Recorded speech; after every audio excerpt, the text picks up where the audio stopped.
Hello, everyone, and welcome back to the Red Zone YouTube channel. I am once again joined by my lovely co-host Riley Davis and our guest Jackson Chapman for a Hello. very special edition of the Red Zone podcast, the top 10 games of the year.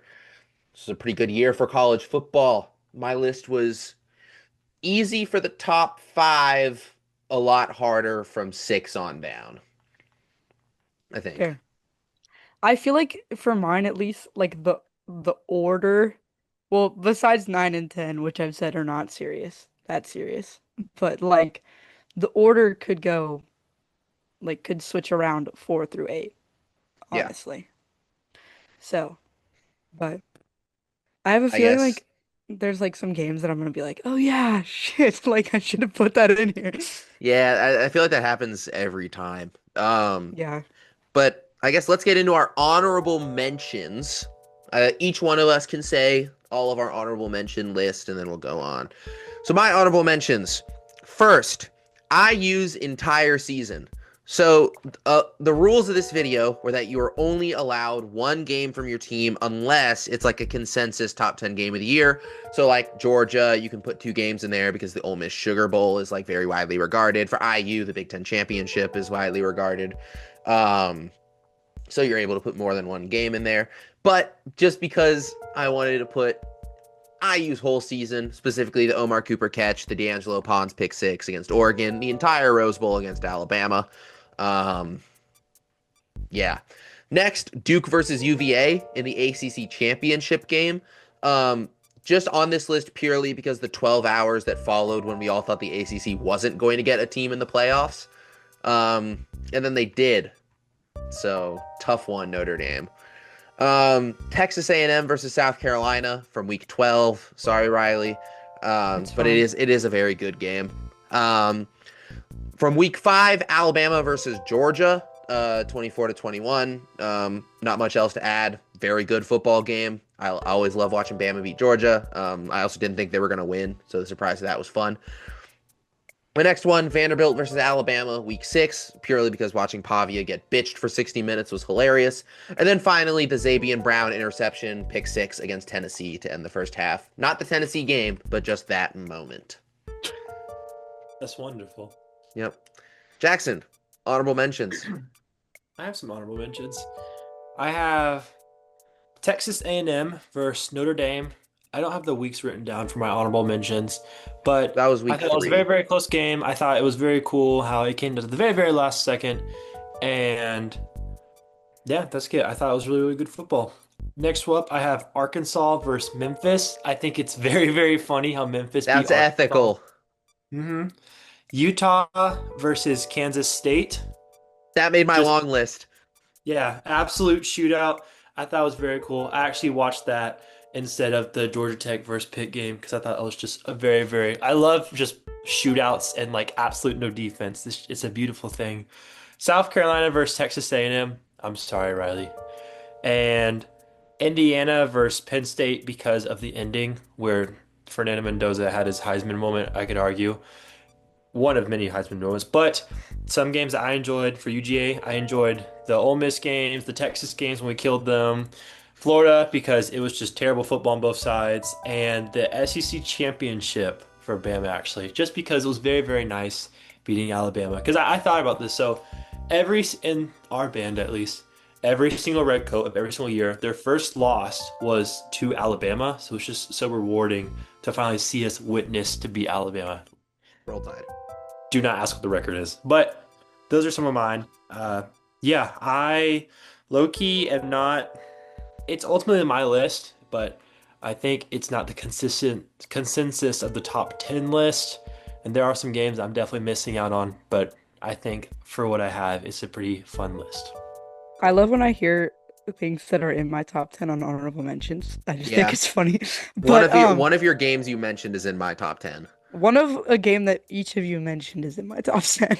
Um, but like Texas A&M and South Carolina is also on my honorable mentions just because as painful as it was a good game.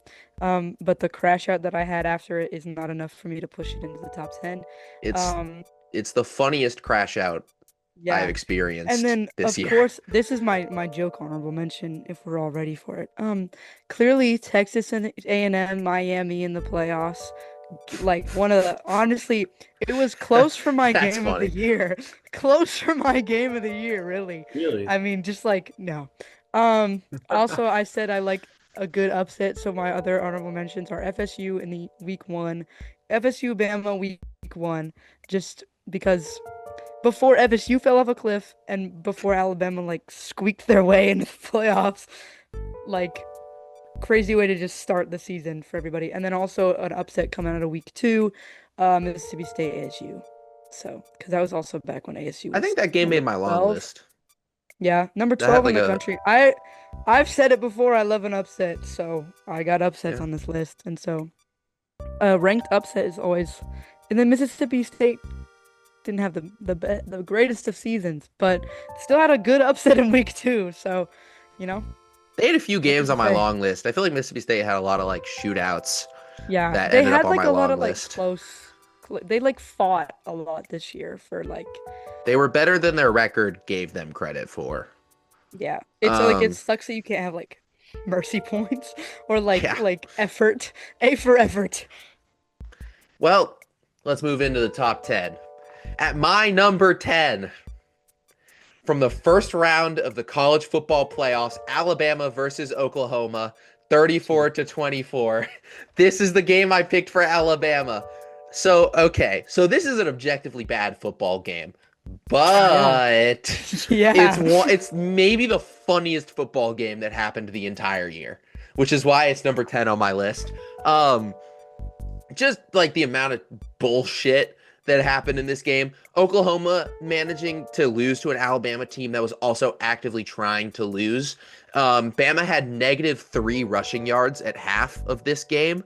John Mateer just laying a pumpkin. Their kicker, who didn't miss anything the whole year, missing 2 crucial field goals at the end of the game. 50 Cent coming out at between the third and fourth quarter, only for Alabama to proceed to make their lead bigger. Oklahoma going up 17-0 and then allowing 27 unanswered points to an Alabama offense which that hadn't done anything in maybe a month and a half. An Alabama team that was coming off of the worst performance they've had in years against Georgia in the SEC championship game. It was funny football. It was bad football.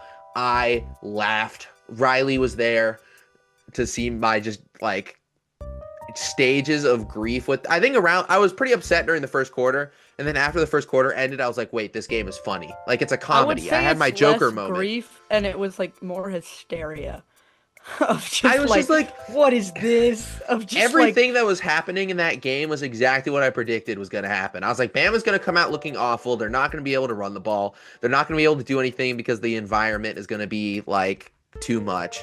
And then all that happened. Hilarious football game. Easily the top 10, the number 10 game of the year for me. like Jackson, what was your 10th game of the year? My 10th game of the year. I was actually, the reason I was on my phone when you were saying that is because I totally forgot that we had to include scores for ours. So my top 10, my number 10 is week 6, Texas versus Florida, 21-9.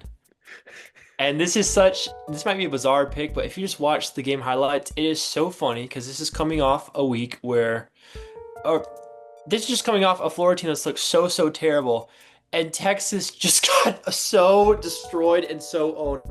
There's so many highlights of Arch Manning getting sacked. It is quite possibly one of the funniest things ever. It was the first time I ever saw a safety on national television.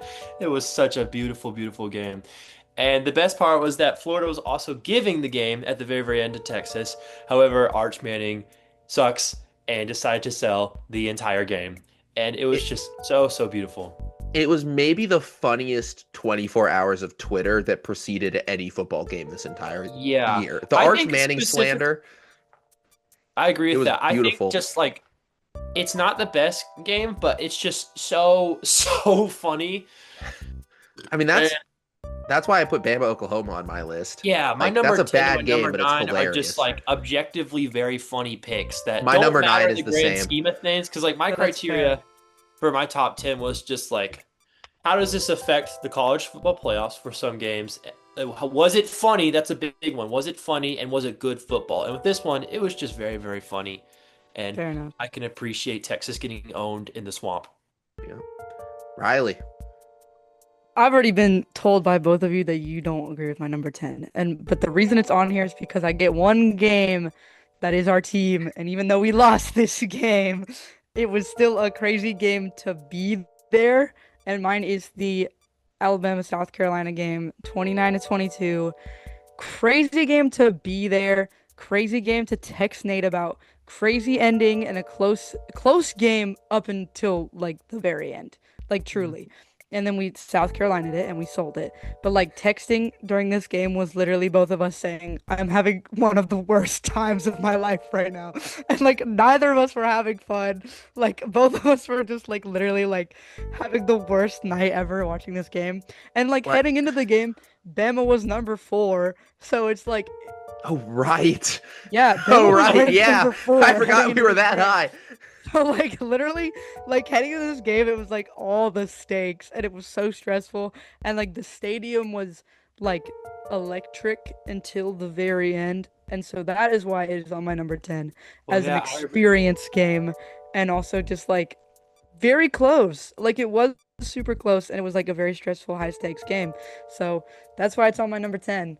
Some yeah, what I was gonna context. say is I vividly remember the student section trying to storm the field. I was gonna say that. Those Yeah. freaking dumbasses. They got torn apart on Yik Yak after that. I was like, all of you are not superstitious enough to be South Carolina Gamecock fans. Some Like, context what is for wrong that. with all of you? For that game for me, I had been at a Halloween party the night before, got back to my apartment at 1 a.m., woke up at 3 a.m. to volunteer for the IU UCLA game, did the whole IU UCLA game, slept maybe 2 hours in 2 days, watched the Bama game in a state of hysteria. I was like, I don't care. Like, I truly, like, I was watching that game, I was like, this football team is hilarious. It was like utter nonsense. And I was also like looking back at like our our episodes like preceding that is literally you talking about like Alabama fans wanting to be like ranked higher or like get in the playoffs and then you were like, literally are going like, did we not just almost lose to South Carolina who's won like 4 games? I was, for as much as I was like overexposing Indiana this year, I was very realistic about Alabama the entire year.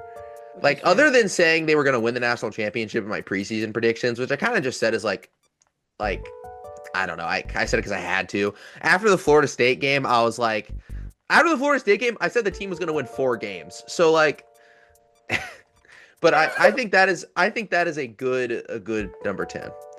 All right, number 9, another unserious game for me. From week 12, Clemson versus number 19 Louisville, 20-19. This is potentially the funniest fourth quarter of any football game that's happened the entire year. I think it's also maybe the most ACC football game that's happened the entire year. Louisville had been like kind of on a heater. They had beaten Miami. They had lost to UVA, but they were like still in the contention for winning the ACC. And then I guess at that point making the playoffs. Louisville lays the biggest egg possible, misses like 3 field goals in the fourth quarter, gets the ball on the Clemson 20 after blocking a punt, proceeds to get 2 personnel foul penalties, which pushed him back to the 40, and then they missed a field goal because they suck. I laughed the hardest at this game than any other game the entire year. Like, there wasn't a single game that made me laugh harder than this one, so it gets the number 9 spot on my list. There was a lot of ACC nonsense games that made my long list, but I thought if I was to put any of the ACC nonsense games, it would have been Clemson Louisville. It was like a Friday night game and like no one was there. It was awesome. Jackson, you're number 9. This is perfect. And this is actually building off what you said. I have another nonsense ACC game. However, it is not my number 9 spot. It's a beautiful thing. This might be like a deep cut. I don't know if some of y'all saw this, but originally I was considering putting the Kansas State versus Utah game here. But there is a game that's had basically the similar stakes, but it's funnier. Okay, so for week number 9, I have week 7 UNLV versus Air Force, 48-51. I think I actually wrote that wrong. So context to this, Air Force almost won this game, and they at the time for week 7 had won one game in their conference, Yep. whereas UNLV was competing for the conference title, I believe against Boise, and I was just what I said, just pure shootout, absolutely no defense. It's a beautiful thing. I love it when a defense just does not exist in a game because I feel like sometimes I'm a little bit impatient when it comes to football and just kind of want the instant gratitude. So I just really got to give some G5 love, and I think that this was objectively also a really, really funny game. That's Fair enough. yeah, fair enough. Riley, you're number 9. The number 9 on mine is the ACC championship. Yeah. Another crazy ACC nonsense kind of game, and it's on here because of the upset and the fact that because of this game, the out like the what am I The trying to say? 12-hour the disaster output of scenario. this game was literally, oh, there's gonna be 0 ACC teams in the college football playoffs, and then there was an ACC team in the college football playoffs who made it to the freaking national championship. So like, make any of it make sense. Make the ACC make sense. Why did Duke beat Virginia in the ACC championship when it actually counted to like actually make it possible for there to be 0 ACC teams? Because if you have an upset in your championship of 27-20, what the heck? Another just like, what are you doing, ACC game? Can I also point out the way that this game ended, which was that Duke had like a 10-point lead with like 4 minutes left, choked it instantly. Game goes to overtime. Duke has one play, gets down to the 1-yard line, proceeds to go nowhere for 3 straight plays, almost turns it over on downs at the 1-yard line. They go for it on 4th down. They get it. First play of UVA's overtime, they try a flea flicker with the wide receiver that throws an interception, and it ends the game. Pure ACC cinema. Nonsense. Like literally just funny. So that's Cinema. why I literally said that. I was like, my number 9 is Absolute just here cinema. because it's funny. Absolute And cinema. Like it's just here because it's funny, and like literally the outcome of like, oh, there's no ACC in the playoffs, and that changed. But That was a glorious still. 12 hours. I'm gonna assume for all of us that none of us has a ACC team versus another ACC team in the top 5 because I think that all of them were just Unironically. so silly because none of them were serious at the end of the game. Well, that's a good segue into my number 8 This is from week 5. UVA versus Florida State, 46-38 in overtime. Maybe the most dangerous field rush of all time. We almost killed Squirrel White. But at the time, Florida State was riding high, undefeated. I think it was 3-0. I think they had a bye week. Beaten Alabama, beaten both of their group of 5 teams by like 70. Everyone's talking about Tommy Castellanos and this Florida State team. They walk into venerable Scott Stadium, a stadium I went to games for 4 years when I was a child. I went to games at Scott Stadium. I had never, ever watched UVA beat a good team there because UVA sucked. And that game was just hilarious. Florida State's defense could literally stop nothing. After being like world beaters against Alabama, they literally just let UVA do whatever they want. Almost every one of UVA's scoring drives took 7 minutes. This killed Florida State's season. Florida State went into this game 3-0 or 4-0 and finished the season 5-7. Like, this effectively completely killed Florida State's season. I think they lose to Pitt in the week after that, because that was the game Riley and I watched when we were in Orlando. They did lose to Stanford. But this was just an incredible football game. I echo Jackson's sentiment. I like when teams score a lot of points. I think almost every game on my list, with the exception of 2 of them, both teams score.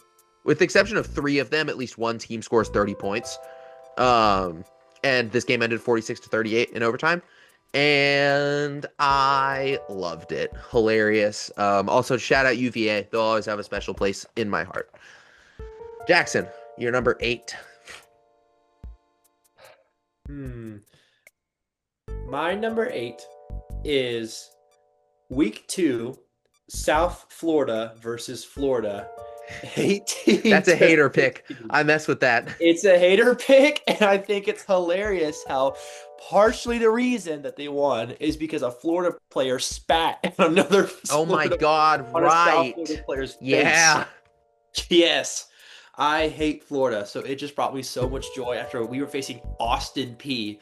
And side note, that game was terrible because I witnessed someone, I think like, ugh, I don't want to say he like dislocated his knee, but it was basically like rotated his ankle, like it just wrong. His foot looked so wrong, and we had to postpone the game because of weather. And so it was just such a nice thing to see that Florida lost at least after witnessing the terrible game of UGA versus Austin P. I unfortunately wasn't watching the game because I was at a football game, but I did see the ending and I watched the highlights after, and I think it's just so funny when a Power 4 school loses to a Group 5 school. I think because of the Florida player spitting on the South Florida player's face, it beats out Arkansas versus Memphis for me. Yeah, Fair enough. I agree. I think it's also funny that Florida State was ranked like 12th at that point. Everyone thought they were going to be really good, and then DJ Lagway. Everyone DJ thought Lagway. that South Florida was going to be the Group 5 representative. DJ Lagway. Dude, the Group of 5 race didn't get clear until like week 14. Like there was a different team almost every single week there, which was fun. Riley, you're number 8. Okay, my number 8, I don't think is. It might be interesting, but is week 6 UCLA Penn State? Yeah, that almost made mine. Yeah, a good upset. Again, I've said I like the upsets, and it's also like I believe this is the game. Is this right after they fired James Franklin? So they had just lost to Oregon That's the right. week Yeah. before. This is They coming lose off this, of a They lose to and then- Northwestern, yeah. and then they fire This is kind of Franklin. like the beginning of like the beginning of the end for This Penn kills State. this really. kills Penn State This season. because like an Oregon loss expected, but like literally top 10 going into this game, and then a upset for UCLA, who literally did they not finish like freaking like UCLA did not have like the most solid of seasons. No, UCLA And was so, one of like, the worst Power 4 teams this year. Exactly, and then but somehow I believe this was in Penn State. It was a Penn State home It was game. in- it was in No, LA. Good lord, I'm just spitting all these wrong facts about it, like my number 8 game. That's why you James have Franklin got that's fired. why you have my brain Jesus. that Anyway, only retains college football. I love a good upset, as I've said, and just like the beginning of the end for Penn State and a terrible season for UCLA, for like a week 6 of them to just like have an upset of like, all right, go off. It was just funny to me. And so that's why it's in my number 8, and it's also like not super high in the top 10, but again, also a I said good I like game. good upset. Yeah, just like a Um, good solid performance too. It's I mean, also like, because like it's like a convincing win too. It's not even like 37 or 42-37. Like it's not even like a no, they're like, it's leading not like for a- a majority of this game, if not all of yes, it. and like literally it ends on a Penn State like safety, and still like they're safely winning it. So good for the Bruins to have this in an otherwise interesting season of playing like number 7, number 2 at the time, number 1 at the time, number 17. Yeah, man. It's like- UCLA had a gauntlet of a year this year. Yeah, like we talked remember- about it too. About I like, remember, performance, like, UCLA went on this run. I think this is like one of 4 games straight they win. They play IU in Bloomington, and like it was the same week as the Bama South Carolina game. We beat them, I think 56-6.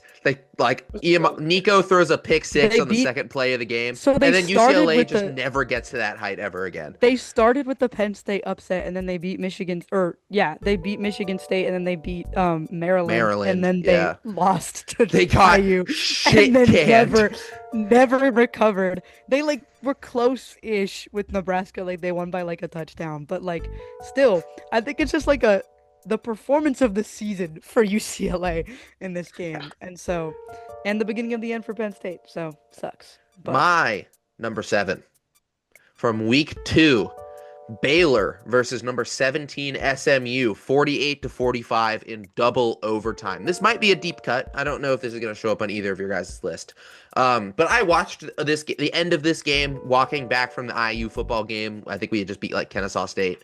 I mean, this felt vintage Big 12. Sawyer Robertson went 34 for 50 for 440 yards and 4 touchdowns, which is just one of the most Big 12 stat lines I've ever seen. Baylor comes back from 14 with like 6 minutes left in the game, scores a touchdown with like 10 seconds left. The entire second quarter of this game was just touchdown drive after touchdown drive. Like, there was only touchdowns scored in the second quarter. SMU misses 3 field goals, including one at the end of the game and then one in overtime. Just good football. Once again, I like it when defenses don't show up to play. This game ended up not mattering because neither of these teams were very good, but I had a blast watching it. It transported me back to a time. Like, my list is very like personal, and like this just transported me back in time, watching like Baylor TCU in 2014, that game that finished like 58-55 or something like that. Like, it was nice. It was like the scene from Ratatouille with like Big 12 football for me. Jackson, you're number 7. My number 7. So originally I hesitated when you asked me what my number 8 was, because I was deciding if I wanted to stick with this as my number 7 pick, because my number 7 is Week 5 UVA versus FSU. And there's not much to say about it that Nate has already said. I think it's very, very funny how they stormed the field and almost killed a Florida State player. That was funny. And it really sucks whenever someone literally like takes all the words from you because you're trying to come up with something different. But I think Nate kind of just said that. No, I mean, like, do your thing, man. And I don't really know what else to say. I thought it was funny. FSU beat Alabama, and then it was just a steep decline after that. And I think that's kind of when we really started. That was the beginning. Obviously, we didn't really know, but that was the beginning of the ACC just becoming the complete joke. The chaos conference. Yes. When it decided to want to become the Big 12 this year. Yeah. Riley, you're number 7. My number 7, shocking, it's another upset. But my number 7 is from Week 6, SMU Miami. SMU, it's the bad. First time SMU beat a top 10 team at home in 51 years was this game. And They sent it into overtime with like 25 seconds left in the fourth with a field goal to tie it up 2020, to then win it in overtime.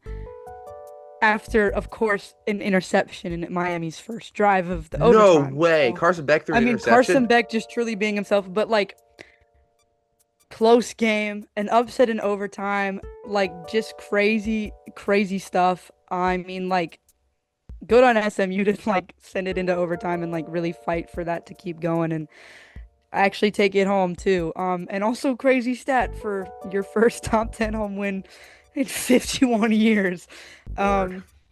Yeah, another like ACC weirdness actually. But yeah, that's my number 7.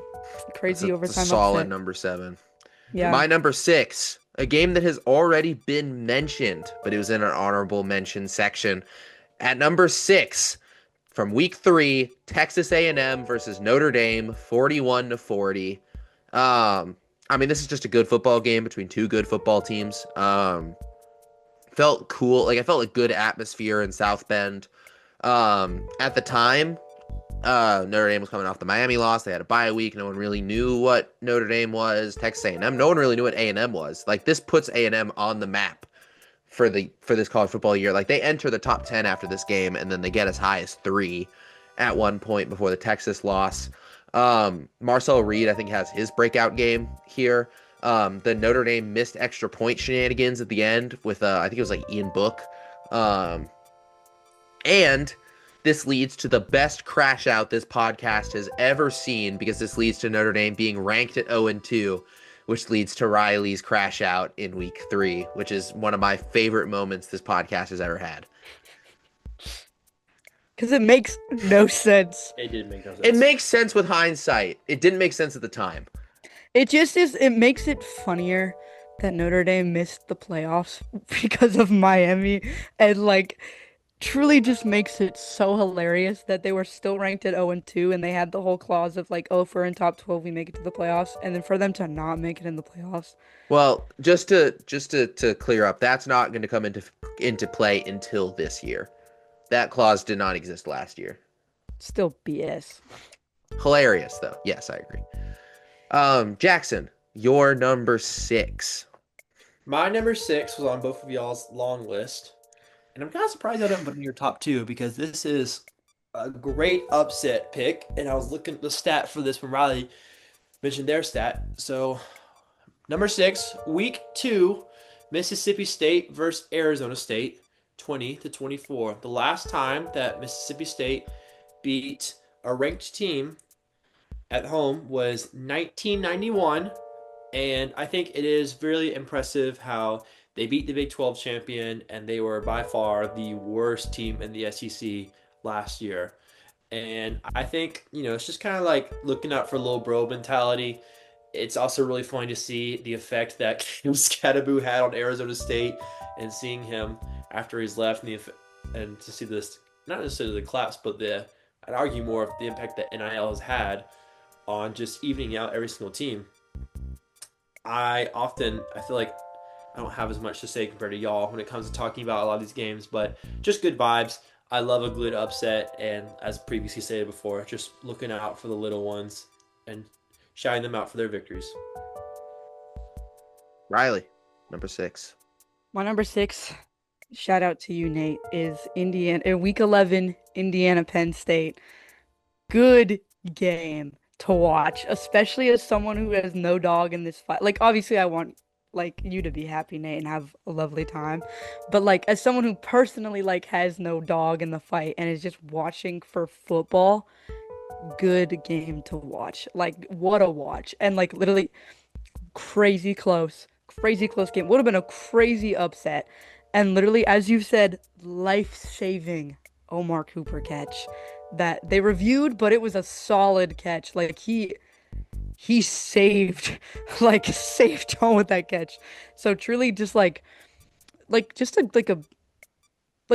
truly like for the vibe type of game of like good football game, good watch, like especially just like if you're not like stressing over it too, just like good watch, good football. So that's why it's I've said this, but like my like 4 like through 8 could be like the order could be swapped, but like that's why it's in my top 10 list, which is good football. I just want to add with that, like the unsung hero of that game is Charlie Becker. Like, it's his come up game. Like, he has the best catch no one is ever going to remember right before the Omar Cooper catch. Becker, before this game, had 7 catches the entire year. This game, I think he had 7 catches for like 140. Like, yeah. And then after that, talking about it. He became our solid number 3 wide receiver. And like has the best celebration in football. Shout out Charlie Becker. My number 5, the Big Ten championship, Ohio State versus Indiana, 13-10, or I guess 10-13. Indiana wins. This is biased for a few reasons. 1, because obviously I'm an IU fan. 2, I was there, which was pretty cool. But 3, it's what I love in football. I love when 2 just good football teams play good football for 60 minutes. And I know if you look at the box score, or if you look at the score table, you're like, oh man, boring game, nothing happened. There are 2 touchdowns in this entire game. But like fourth quarter. If you watched this game, it's not even close to like what actually happened. The fourth quarter of this game is brilliant. This entire second half is just 2 of the best football teams in the country going at each other. One of the coolest atmospheres for a football game at that time I had been to before I went to the Rose Bowl and the Peach Bowl after that. I didn't think IU was going to win, which was cool. I thought they were going to lose. I'm on record on this podcast saying they were going to lose. But it was just good. I love a defensive, hard-nosed football game. It's the reason why like Notre Dame Penn State was so high on my list last year. And this is kind of that game for this year. But on the exception of making too many IU games in my like top three, I put this game at 5. But yeah, incredibly good. I cried for 30 minutes after they won this game. Sure. It's exciting. Jackson, your Yes. number 5. My number 5. I kind of wanted to say this in regards to what Riley mentioned earlier about just like the placement that we have. I feel like my 10 through 6, I mean, I think they're good games, but they could all be interchangeable. And I think you could put games on y'all's long list into it. But I think 5 through 1 are like the most memorable games outside of like you could swap. There's 2 other games that I think you could argue are like top 5 games that I didn't include on this, but I think all these are really memorable games. So I have for number 5, Week 1 Notre Dame versus Miami. I think this is, while it's a good game, I think it has a lot of impact on the fact that Notre Dame didn't get included, and I think that's a really huge reason as to why I included it so high. I don't necessarily think it was like the best game of college football, but that was the one thing Miami fans were saying is we beat Notre Dame. Why are we not in the playoffs? And they were rewarded for it. And I think if this game didn't happen, Miami would have not made the playoffs, and Notre Dame would have been in the playoffs. Also, it was very, very exciting. It was week 1. We were seeing a new Notre Dame team and a Miami team led by Marcus Freeman, led by Carson Beck. Oh my goodness. And I think I was just pleasantly surprised of it also coming down to the last minute. That's something that I just love when it all comes down to the fourth quarter. And I believe that quite literally every single one of these games that have featured next came down to the last quarter, outside of my number 4 pick, maybe. And like, I think a part of this game that like not a lot of people bring up is like Cohen Carr, like that was his first ever start for Notre Dame. Yeah. And like Notre Dame is nowhere for the first 3 quarters in a bit of this game, and they blow up in the fourth, like bring it all the way back, which I think is like it definitely adds to this game. Yeah, I It can was like- understand if y'all don't want to put it in your top 5. I just specifically think for the reason of this is the reason Miami was pounding on the chest that we should make the playoffs was such a huge deal. That was a very made- insightful number 5 pick. Yeah. Jackson. It made my That's long nice. list, but it didn't crack like my honorable mentions or anything really for what you said. Like I think the football itself in that game is fine. Like it's good. It gets really good in the fourth quarter, but like up until then, I think it's fine. I think it's a fine to good football it's game. definitely like week 1 college football. What you expect, you know? Yeah. But I think that's a solid reason to put it that high. Like it is I think it maybe was, the like, most such an influential exciting game. part of week 1. Yeah. I think it's, if you look at the butterfly effect it causes, this might be the most influential game of the entire year. Oh, yeah. Well, given that, like, a spoiler alert, but we've already talked about our top 3 games, and like the end of the playoffs, we're all impacted by this game. So like, Yeah, crazy. like I think 2 of my top 3 don't happen if this, like, who knows what would have happened in the playoffs if it's Notre Dame versus Texas A&M instead of Miami versus A&M. I mean, A&M probably wins the rematch, and then Yeah. we get an A&M Ohio State game that Ohio State probably wins. Yeah. And then, so I think it's interesting. It's maybe one of the most butterfly effect football games that has happened in a bit, which is like, I can see why you would put it that high. Yeah. Yeah. Riley, you're number 5. Well, unfortunately, my number 5 has been talked about twice now. So my number 5 is week 5 FSU UVA. As I have said, if you haven't been listening, I like a good upset. And you want to talk about an upset? This is a quote from Nate from our week 5 talking about this game. Uh-oh. The field rush to end all field rushes due to the fact that they almost killed someone. They So, almost like, killed Flora White. Yes, Like- 100%. That man disappeared. He was swallowed by like people and like just people running. And so truly, like, you want to talk about an upset? An exciting ass upset. Like, exciting upset again. Good football. There's not much else to say since it's been talked about like twice now. But like again, just good football. As you've said, Nate, like good to see from UVA. And the beginning of the end for FSU, as we've said. So, Yep. yeah, it's my number 5 Yeah. for this list. With my number 4, Jackson, you're going to like this one. From week 3, number 6 Georgia versus number 15 Tennessee, 44-41 in overtime. Um, no defense equals fun. I like it when games don't have defense. And as much as I don't like Georgia, I have to give them their credit for this. This game proved me wrong in a few ways. Before this game, I was very vocal about the fact that I did not believe that Gunnar Stockton could lead Georgia to, like, I was vocal. I was like, if Georgia's losing by like 2 possessions in a fourth quarter, Gunnar Stockton's not the guy to win them games. Egg on my face, because that's exactly what he did here. This was also like the first kind of like warning sign that Tennessee had no defense. Because God, Gunnar Stockton was able to do whatever he wanted. And I actually don't even think Stockton had a game this good the rest of the year. Like, I think this might have been his best game statistically of the entire year. It's also, I think, Chris Brazel's best game for Tennessee. Georgia's secondary couldn't stop a fly. And I don't know. It was cool. Like, I like high scoring shootouts. I hate both of these teams, but I hate Tennessee a lot more. So I wasn't rooting for Georgia. I actually kind of hope Neyland Stadium like exploded while this game was going on. But like, if any of the teams were to win, I would rather it be Georgia than Tennessee, because I just hate Tennessee so much more. Yeah, just incredible game. And Georgia had a really cool fourth quarter comeback in this game. Down by, I think it was like 9 or 10 with like not a lot left. So that's why it makes my list. Fair. Jackson. Okay. For Number me, 4. my number 4, this has already been talked about, and I'm kind of surprised that this wasn't a little bit higher for y'all. It is Week 6, Penn State versus UCLA. It's not even on my list. I just think it's funny.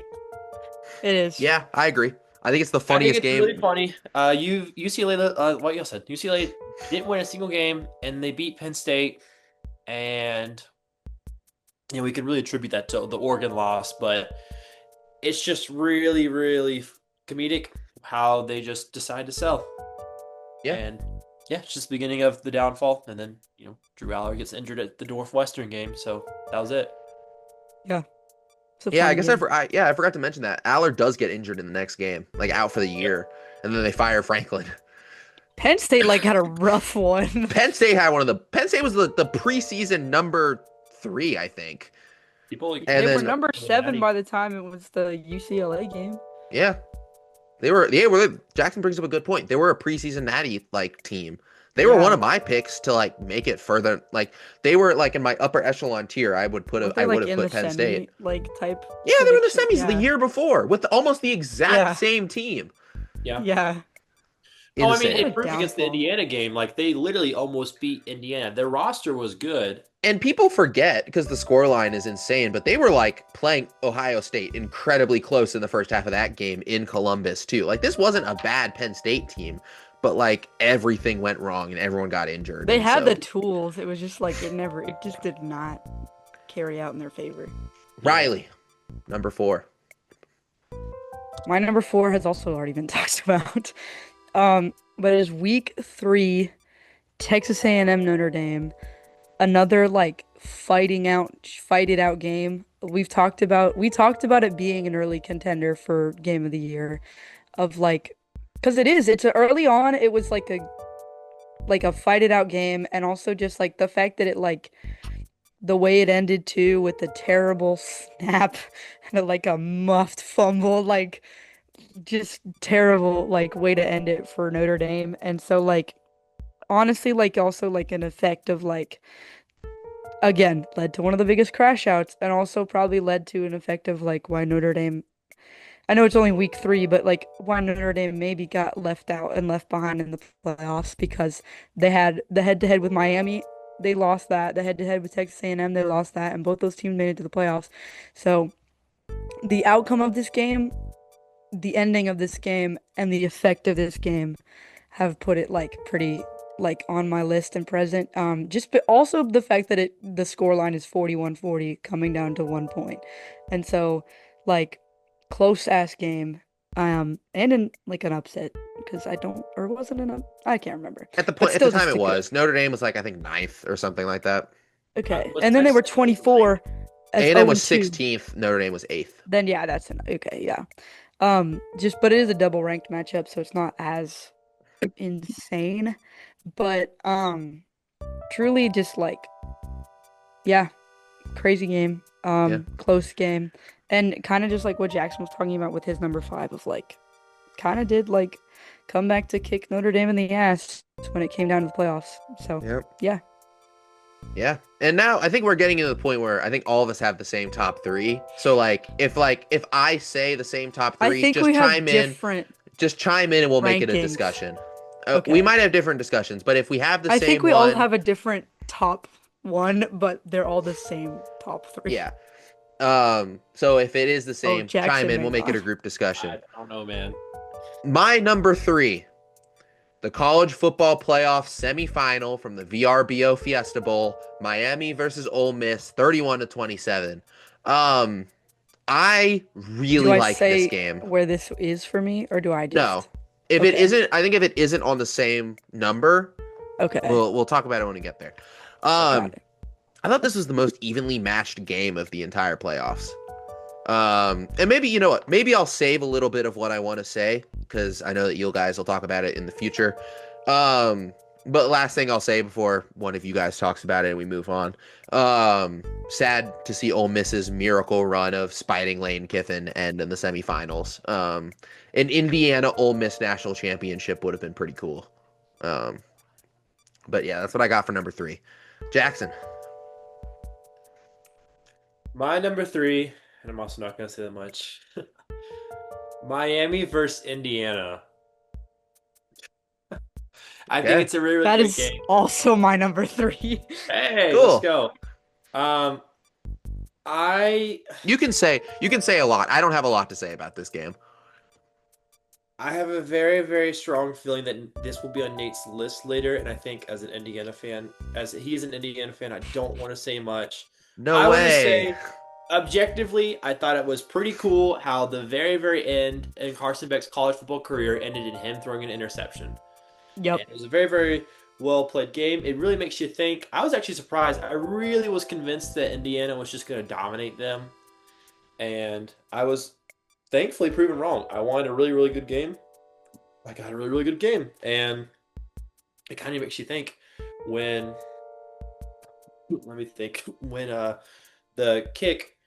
the punt that Indiana, was it a safety, right? Or It was a punt block for a touchdown.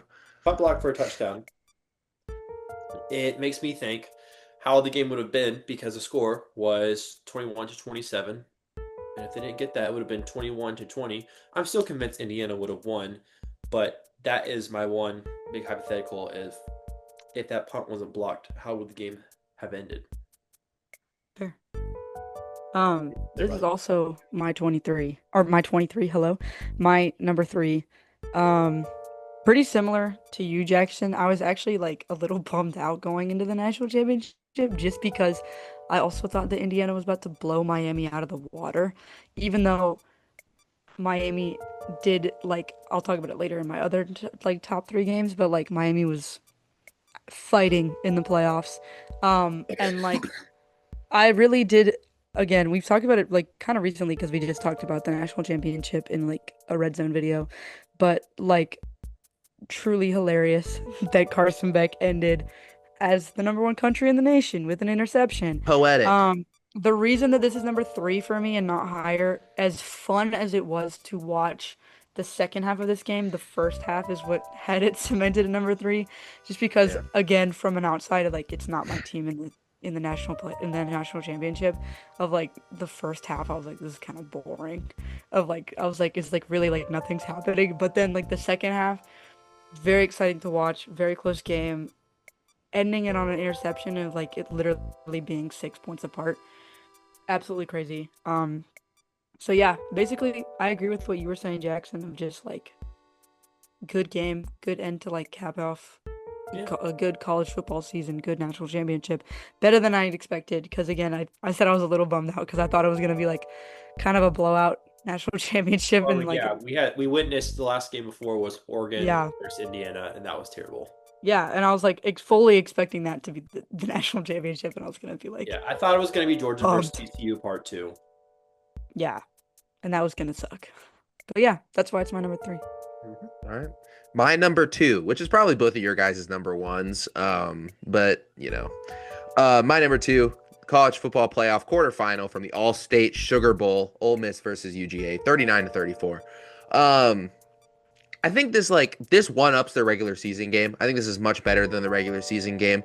Also, it just feels like the roles were reversed in this game. Like in the first matchup, it's Ole Miss that dominates the entire game until the fourth quarter.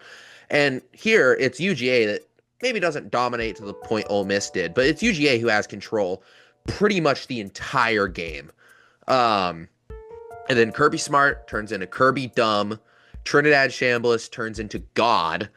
And I think, honestly, I don't think I've ever seen a player go unconscious like that in a football game. I mean, it was 14 straight completions, 2 touchdowns in there. And it was just, and the game also never ending at the end, prolonging Georgia's suffering. That was terrible. Yeah, prolonging Georgia's suffering was hilarious, and I was just laughing. The stadium, the stage people having to keep rolling the stage on and off the field was funny. But yeah, this was just an incredible football game. Back and forth, no defense. Georgia lost, which was funny. Sorry, Jackson. And also UGA crawling their way back into this game only to allow Ole Miss to go down the field in 3 plays. UGA did all the work to get back there, and literally in 3 plays, Ole Miss was in field goal range. So yeah, just fun football game. Really good. It felt like a playoff game, which I like. It was a really, really good game, and I was very, really reflective afterwards after the loss, and I really came to the conclusion of okay, Trinidad Shambliss just was balling out. He was Trinidad God mode. Yeah, and I was really impressed. I was like, well, I'll give my hats to him, tip my hat to him. But yeah, I just thought it was really, especially during halftime. You remember telling Ole Miss fans, because SEC fans screaming at me and cursing me out, yada yada, and I was like, hey, look at the scoreboard, man.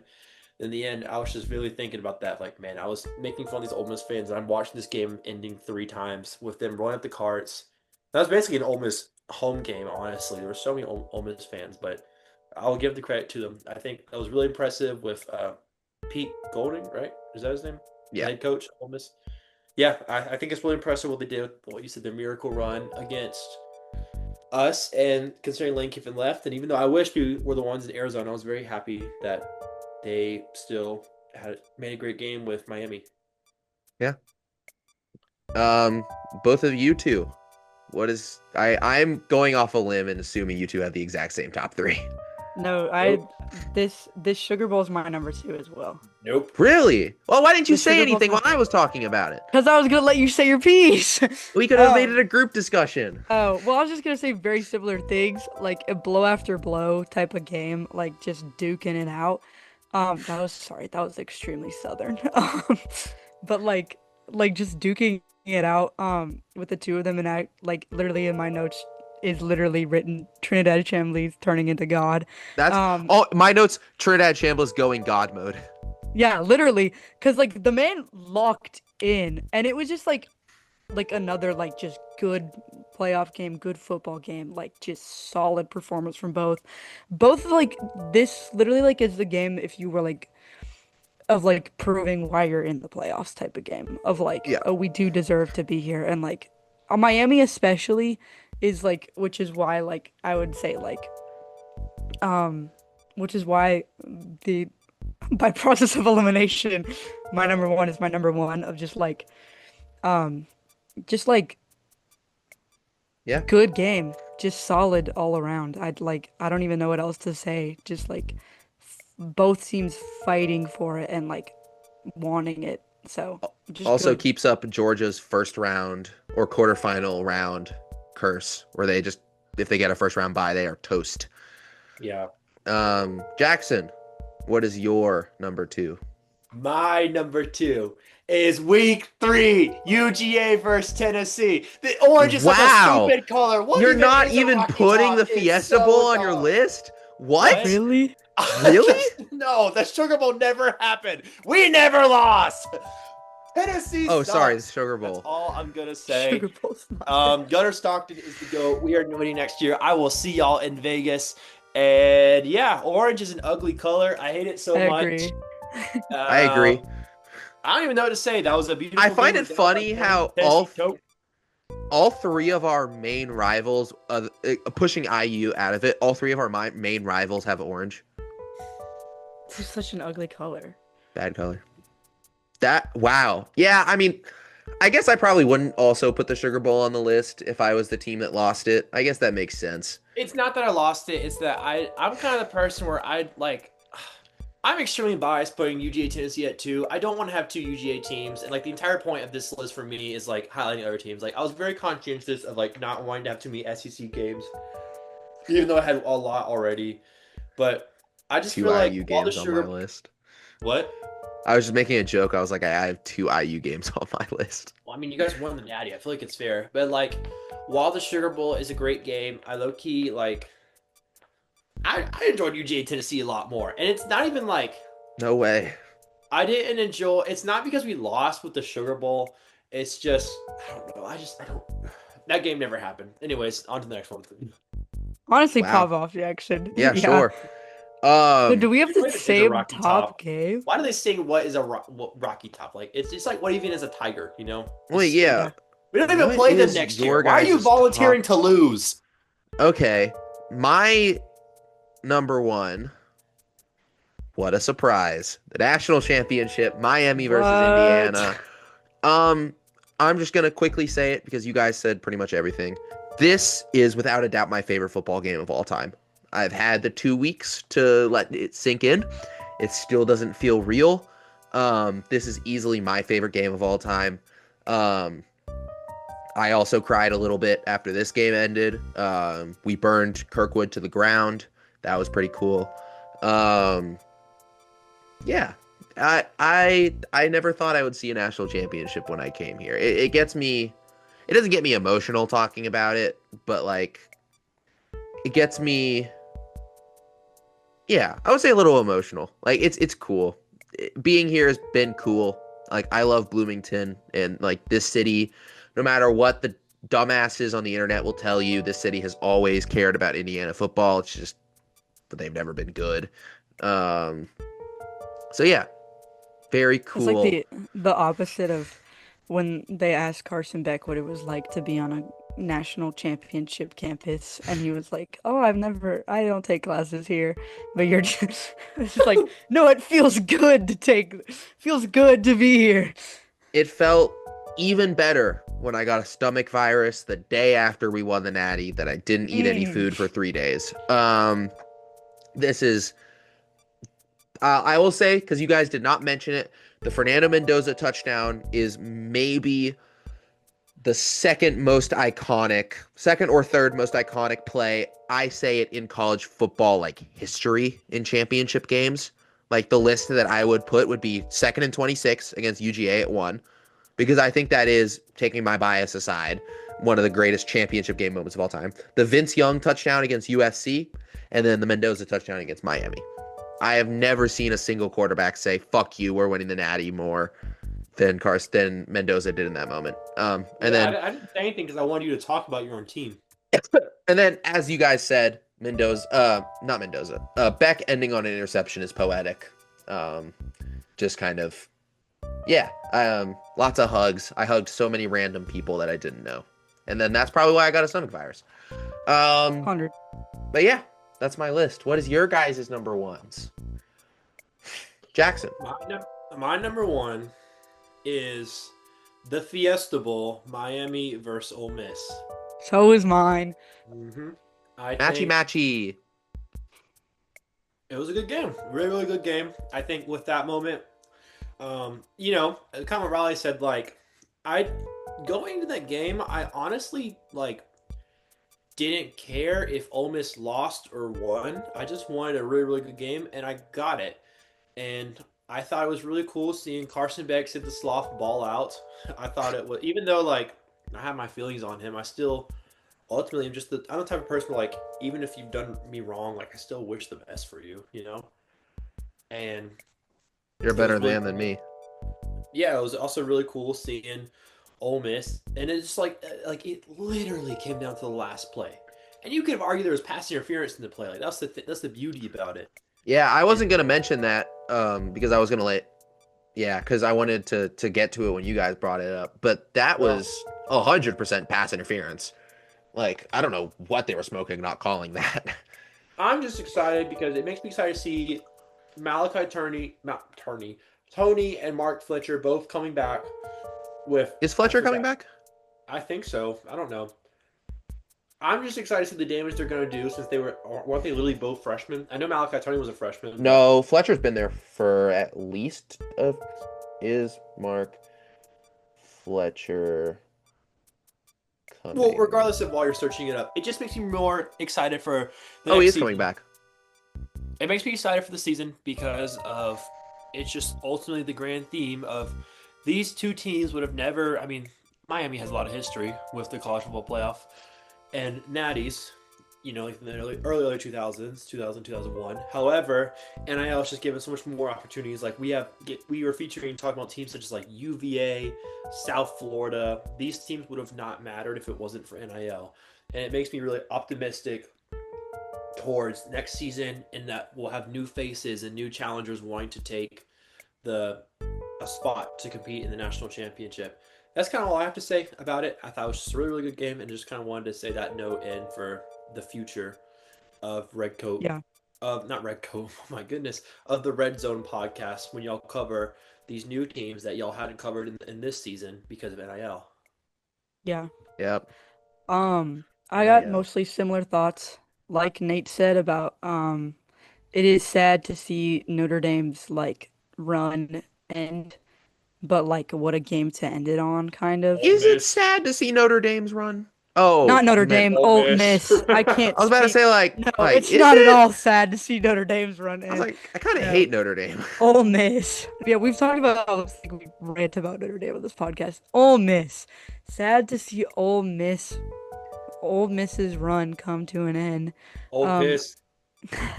with Old this piss. game, of just a good fight for both of these teams. Like I literally just said about the Sugar Bowl of like a proving you to belong in the playoffs type of game. And even though after this game I still thought that Miami was going to get blown out by Indiana just because it was Indiana and the number one team in the country and so far had been cruising through the playoffs. Like Miami did prove that they belonged in the playoffs with this game. And like as much as we clown like Carson Beck, he had a good performance, and as much as we've clowned like as much as we talked about OS and like losing like Lane Kiffin and like so just like exactly like I said for the Sugar Bowl of like a fighting game of like yeah, we deserve to be in the playoffs. And like Miami, even though I just said I thought they were getting blown out, proved in the Fiesta Bowl and in the national championship of like why they're here instead of like Notre Dame, for instance, and why they're here in the national championship and why they're here in the playoffs, because they made it that far and they like made it through. So that's why this game is number one. Is just like a Miami meant business in this game, and Ole Miss also just stayed fighting till the end. So good on them. Just good performance, both teams. Really a good game. And that's why it's my number one, I feel like. So yeah. Yeah. And with that, our top 10 games of the year list has been done. As always, it's been a pleasure talking to you guys today. We are always joined by my incredible co-host Riley Davis, special guest that appears a decent amount, Jackson Chapman. And as always, if you want to follow the Red Zone podcast, you know where to do it on YouTube, Instagram, Comment down TikTok. below. Comment down below what your game of the year was. Or if we said something that maybe you thought we should have talked about, let us know in the comments below.